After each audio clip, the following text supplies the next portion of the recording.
Our top story this morning, the United States has announced it will re-establish diplomatic and economic ties with Cuba. This is a truly historic shift after 50 years of very icy relations. For more on this, we join Eunice Kim at the NewsCenter. Eunice, this development really came completely out of the blue, surprised so many people. Tell us exactly what this means for U.S. Cuba relations.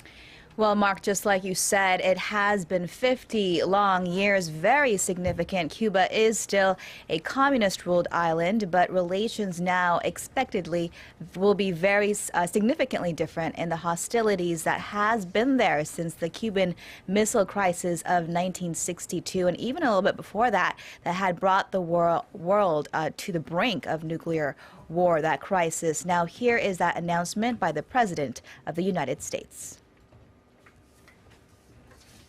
Going forward, the United States will reestablish an embassy in Havana, and high-ranking officials will visit Cuba. Where we can advance shared interests, we will, on issues like health, migration, counterterrorism, drug trafficking, and disaster response.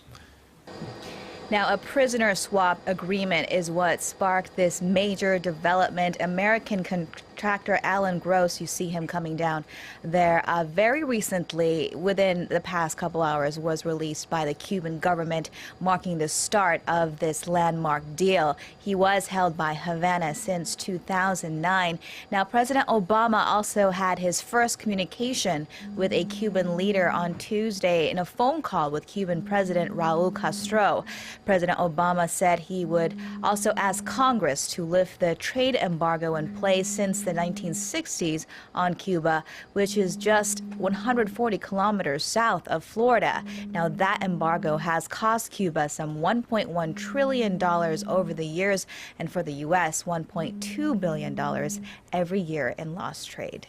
Well, Eunice, as we mentioned, really, the speed at which this has happened has taken everyone by surprise, but we understand that it was the result of behind-the-scenes secret talks. Who exactly was involved?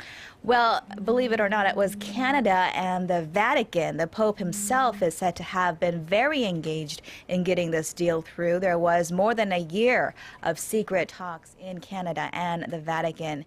In fact, Pope Francis extended his congratulations to the U.S. and Cuba, saying that the Vatican said it was ready to support their strengthening relations. A Vatican statement also confirmed that its diplomats did indeed help bring the two sides meet where differences existed, resulting in solutions acceptable to both parties. President Obama did say this wasn't a blank check. He said Havana needed to make economic reforms and improve human rights. He is also expected to run into some resistance from some U.S. lawmakers. Republican Senator Marco Rubio, a Cuban American, expressed he would try to block the plan in Congress. Okay, well, thank you very much, Eunice, and we'll be speaking to you again during our next newscast. See you then.